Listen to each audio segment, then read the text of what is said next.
Hearts of Iron 4 is not a video game. It is two games. One is a historical World War II simulator with a focus on military strategy and resource management. The other is an alternate history sandbox set during World War II. This button right here, will change the game so drastically depending on whether or not you have pressed it. Nowhere is this divide between historical military simulator and outlandish alternate history more apparent than in the focus trees. Every tree in the game has a historical path, which the AI will follow by default. These are custom made for each country to try to represent the unique conditions that the country found themselves in World War II. The Soviet Union, for example, introduces a unique Great Purge mechanic. On the other hand, there are the alternate focus trees, which range from Britain taking a different stance on foreign policy, to, more commonly, a country completely changing its ideology, gaining a new ruler, and starting a path of rapid expansion. I have a problem with focus trees in Hearts of Iron 4. I think they're bad for the game. But these are more the symptoms of a greater problem I have with Paradox's approach to simulating World War II than a standalone issue. I hope you like hearing the word focus, by the way, because it appears 59 times in this script. Jeez, 59?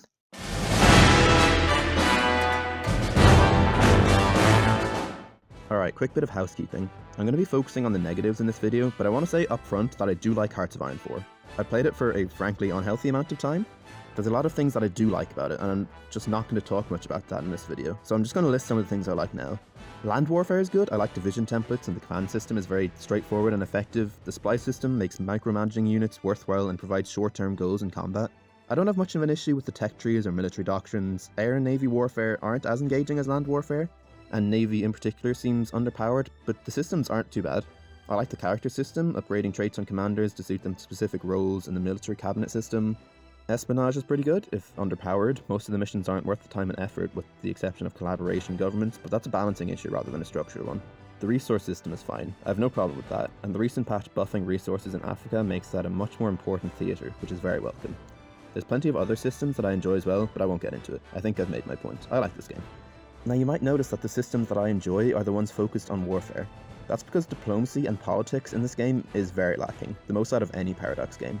EU4 has plenty of diplomatic options, the Victoria games are centered around diplomacy, and the Crusader Kings series has a lot of unique diplomatic interactions between characters. These games also model the internal politics of their countries as well, to a much greater extent than Hoi 4, with the states, political parties, and internal factions. Hoi 4 doesn't do any of these for the most part. The USA has a Senate mechanic and Italy has a balance of power, but those are unique add-ons to those countries and not core mechanics. All we have is a party popularity pie, which can be very quickly manipulated by hiring an advisor. Now, you might say that a military simulator game doesn't need an in-depth diplomacy mechanic or a detailed internal political simulation, and you'd more or less be right. The focus of the game is managing your resources and commanding your military, or rather, that's the focus of the first game I mentioned, the historical grand strategy. The second game is focused on bringing about alternate history by changing the internal politics of the country and making different alliances. This game needs functioning politics and diplomacy mechanics to properly engage with the alternate history scenarios. After all, the scenarios aren't simulating what if Britain had a really big air force, but what if Britain became an absolute monarchy during World War II. We have two conflicting games with conflicting focuses within Hearts of Iron 4. Speaking of focus, let's finally turn our attention to focus trees. Focus trees are unique to each country, meant to model the conditions that each country was in 1936 and the path they took during the war. At the start of every game in Hoi 4, you'll be presented with a choice, historical or ahistorical. This, in essence, is choosing the game you want to play. Choosing the historical path will set you down a series of focuses without much narrative. The choices you make are about when to take which focus. Say you're playing France, for example. Will you choose to focus on fixing your country's internal political problems, or develop industry, or reform your army, or build fortifications, and so on? You can do all of these things, but not before the war starts, so you need to choose your priorities. That's the gameplay of focus trees in the first game. And by the way, for the purpose of this video, I'm going to keep referring to this two-game model, where the first game, or Game 1, is historical World War II simulator, and the second game, or Game 2, is the sandbox set during World War II. So let's say you want to play the second game. First, you choose an alternate history path to go down. From there, you'll radically change your country, changing ideology, leader, and usually beginning rapid expansion into your neighbours. Most alternate focus trees are designed to make a country much more powerful than they were in real life, especially for minor countries, and give them an option to join a different side than they did historically. The alternate focus trees are much more narratively driven than the mechanical historical paths. The Polish monarchist path, for example, gives you a variety of kings to install, each with differing characters, different paths of ideology, and each with a bit of roleplay to go along with them. You won't just play as the nation of France making strategic decisions about how to develop your country, but as the mad king of Poland whose personal goals will lead you to try to conquer all of Europe. The best example of how focus trees are used to make narratives are usually found in mods. Look at The New Order, which is practically a visual novel rather than a strategy game. But with all this talk about how important focus trees are to gameplay, we should probably establish what the point of focus trees is. Why are they in the game? To find the original purpose, we should look at the base focus trees, the original ones which launched with the game. These are much smaller and way worse than the ones we have today, with barely any choices, but I think we can gain a good insight as to their original function here. Focus trees are supposed to railroad the game to ensure that World War II happens as it did historically. The German AI will follow its path to annex Austria, then the Sudetenland and so on to simulate the world in 1936. The same goes for France joining the Allies and later Italy joining the Axis and Japan attacking the USA and so on. That's the first function of focus trees. The second is a more straightforward, mechanically focused one. Focus trees also represent what a particular country is focusing on doing at any particular time, whether that's building infrastructure, factories, improving their military, etc, etc. Victoria 2 actually has a very similar mechanic in national focuses where you can choose how and where to develop particular aspects of your country. The generic focus tree and the limitless focuses are the best example of this, where you can clearly see what a country is concentrating their efforts on. Because you can only complete one focus at a time, choosing a focus is a significant part of strategy.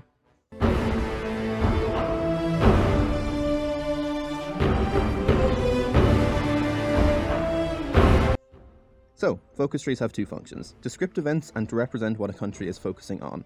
The second is not a concern for me, but I think the first is bad, straight up, for both games that I described earlier. Focus trees are a bandage over the gaping hole of what Hearts of Iron really lacks, especially in comparison to other Paradox games: dynamics.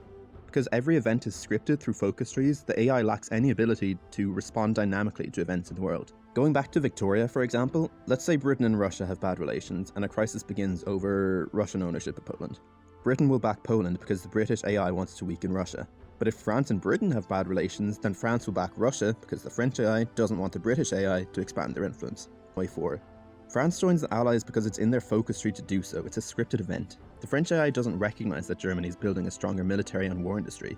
It only recognises that it is time to select the focus to join the Allies. France doesn't actually want to join the Allies according to the invite to faction button. In fact, it's almost impossible to proactively build an alliance in this game. Usually when a country joins your faction, it's because they're at war with the same country as you. It's something that only occurs after the AI acts due to a scripted event. The faction system is functionally useless if both you and the country you want an alliance with aren't at war with the same country. You will almost never be able to invite a country to your alliance in peacetime. You don't have the option to build alternative alliances. You can't invite the USA to the Allies before Japan declares war on them. You can't form a communist alliance between the Soviets and China unless you use the scripted focus trees to do so. That's what I mean when I say the game lacks dynamics. Because everything is scripted, the AI doesn't need to dynamically respond to events in the world, and therefore it can't.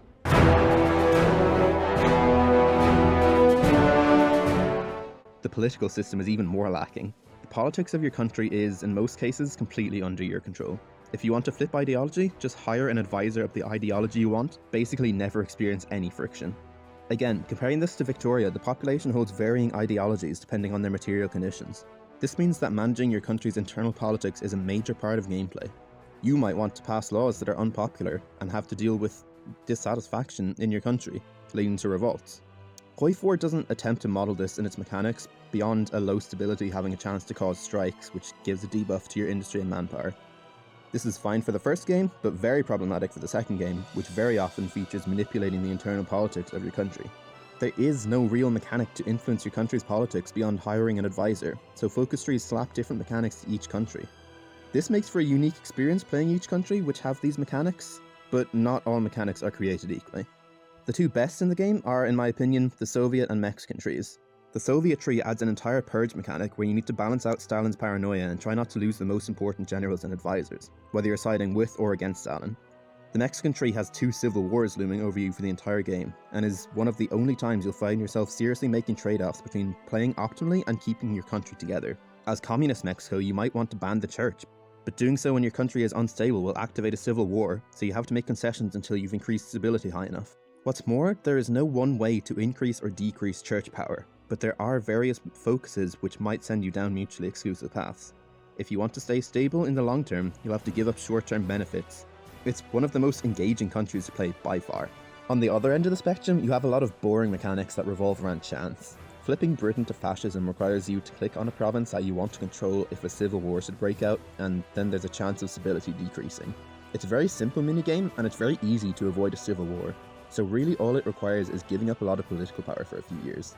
The choices you make are a lot easier and the consequences are a lot less interesting. Once you flip to fascism, with a civil war or without, you're done. You'll never have to balance your country's politics again.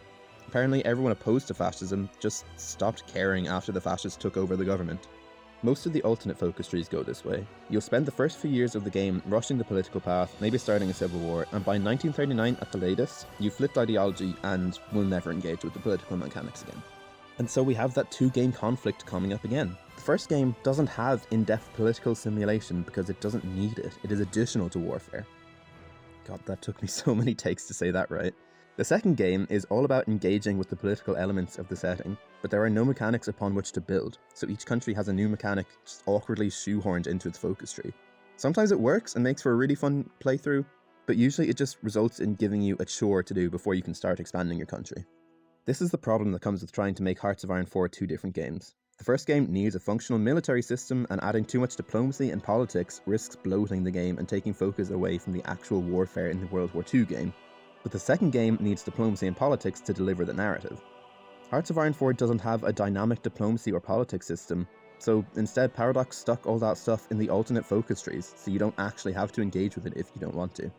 The problem is that since this game doesn't have those dynamics, the focus trees barely ever interact with each other in meaningful ways. Each focus tree has its own narrative, but they all clash horribly with each other. The narrative of Poland electing a new king to make Poland strong, only to be steamrolled by Nazi Germany anyway, isn't a very interesting one. Say the Republicans win in the Spanish Civil War and turn to communism. No other country will or can react to that. Communists in neighbouring countries are not empowered by a successful revolution, nor are fascists and liberals afraid. There are some interactions, like communists taking power in France if Germany ousts Hitler, but that's a scripted event again. It's not an organic reaction by the French AI. The alternate history narrative of each country only really makes sense when it's the only country that is going an alternate history route. The Czech tree largely focuses around its interactions with fascist Germany, but if Germany changes paths, then suddenly the Czech tree makes no sense. Czechoslovakia will spend the rest of the game preparing to be invaded by an enemy that will never invade them. This is what I mean when I say Hoi 4 lacks dynamics. Because every event is scripted, there is no need for diplomacy and politics mechanics, and therefore they don't exist. This hurts both games that exist in Hoi 4. Annexing Austria as Germany isn't an interesting gameplay choice because you don't choose to do it at all. It's just something that you will do if you go down the historical path. The gameplay just involves clicking a button and waiting 70 days. You don't have to consider how other nations will react, or if Austria will accept, or if you will have to make any concessions, because it's just guaranteed that you will annex Austria without consequence. This goes even more so for the second alternate history game. There is no proper mechanic to represent one country wanting to take land from another without war, so some other mechanic just gets crowbarred into the decisions menu.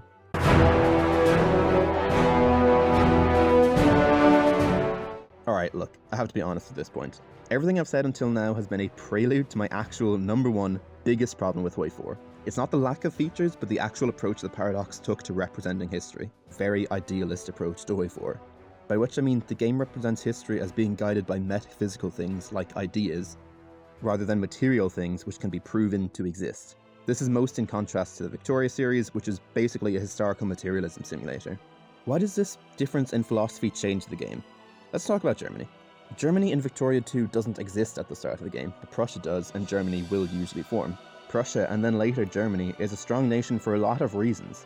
High level of literacy, a developed middle and upper class, access to good natural resources, a good population level, and so on. These factors combine to give Germany a very powerful industry and represent its growth to one of the strongest industrial powers in the world at the end of the Victorian era. In Hoi 4, Germany has a decent level of civilian and military factories and some good natural resources. But these aren't what allow Germany to have a powerful industry. The way Paradox represented Germany's industrial growth under the Nazis was to give them this national spirit, which grants a very significant buff to their industry. Do you see the comparison I'm making? In one game, Germany is powerful because it has the right material conditions to industrialize. In the other, it has this abstract buff, which allows it to skyrocket in industrial power. In Hoi 4, Germany is not powerful because of the material conditions, it is powerful because Germany was powerful in real life, and this national spirit is a shortcut to represent that, instead of simulating the material conditions of the time. Germany is powerful by the merit of it being Germany. Similarly, the Spanish Civil War, say, doesn't start because of a dissatisfied officer class and unrest in the country. It starts because there is a timer in the decisions menu. Obviously, when you're making a historical simulation, you need to abstract a lot of stuff so you can focus on what's important. Mana is the most obvious example of an extraction made for a video game. In EU4, you increase development in your provinces by spending mana. The breakdown of government functions into admin, diplomacy, and military represented by magical currency is obviously not something that has ever existed, but it's understood as an extraction of government function to make EU4 a fun, arcadey game to play. Political power is an abstraction of money and politics in Hoi 4. You spend it to hire advisors, change laws, make decisions, and enact diplomacy. The economy is abstracted into two categories, military and civilian factories. The state of Germany's economy is abstracted into this national spirit and their industrial focuses. To be clear, I'm not saying abstraction is bad. It's necessary to represent history in a video game. I don't want an in-depth economy with taxes and GDP in Hoi 4. That never works out when modders try it. What I do want is a change in Paradox's approach to history, to be more materially focused than idealistic.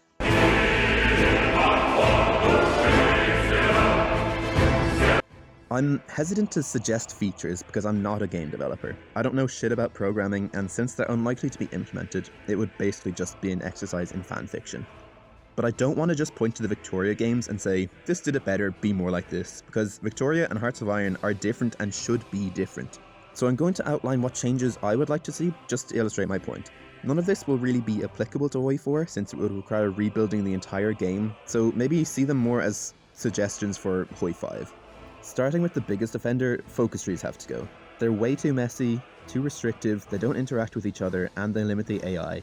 Instead, replace them with a functional AI that has wants and can make risk assessment about the things it wants to do. Let's take the Anschluss of Austria as an example. Germany would start with claims on Austria, and when there's enough fascist support in Austria, Germany could move to annex them. This could be done similarly to how crises are handled in Victoria too, where countries can choose whether or not to back one country or the other. If fascist support in Austria is high, then they should want to be annexed, making it very hard for any other country to prevent their annexation. That's how one particular event would go down, but what about the start of the war in Europe? Well, when Germany wants to push its claim on Danzig, it will do so, but obviously Britain and France will back Poland.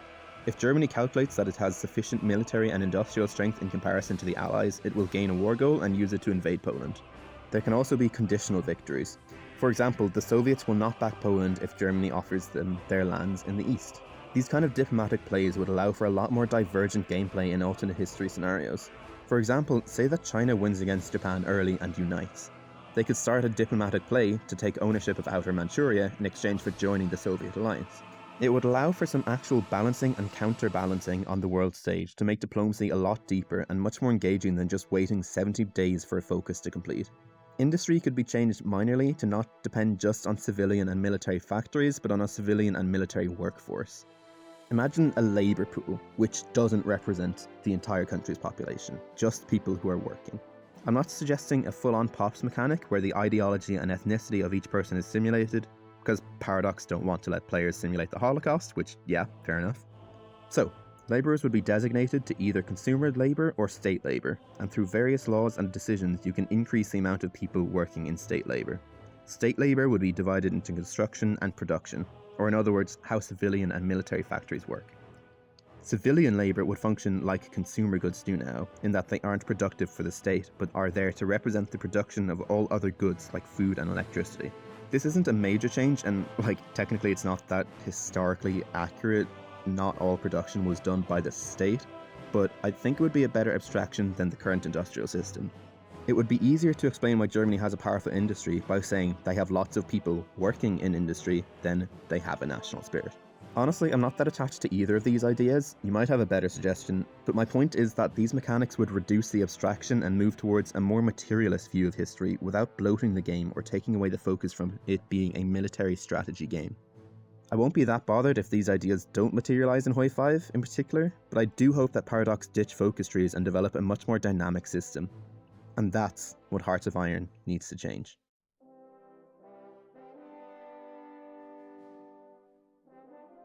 So, thanks for watching. Literally just the night before I finished writing this, 2 new DLCs were announced, and the German one looks really good. I might not like focus trees as a concept, but I do enjoy playing the countries with good ones, and this looks like a good one. This probably won't change my mind, but I do like Hoi 4, and this looks like some good Hoi 4. So now it's time for me to do my unscripted ramble at the end of the video. So I'll start with thanks for watching. YouTube, your blah blah blah stuff, like, subscribe, but what I actually want to say is a massive thank you to everyone who showed so much support and kindness on my first video, which is, the last one I did. It was kind of risky, kind of scary putting out one video on the internet. First time I've ever done anything like that. I usually don't post anything about myself or what I'm interested in. And just everyone was really kind, really nice, so much positive feedback. So yeah, thank you. Thank you so much. Also, I know that I need to invest in a mic. I am currently sitting under my duvet cover, sweating like a bitch, fully naked because I cannot wear clothes right now. Just talking into my phone microphone. Yeah, I know I need a microphone. This cannot go on. So that's that. Thank you for watching. Stick around, stay tuned. I've got some more videos coming soon. And I'll see ya.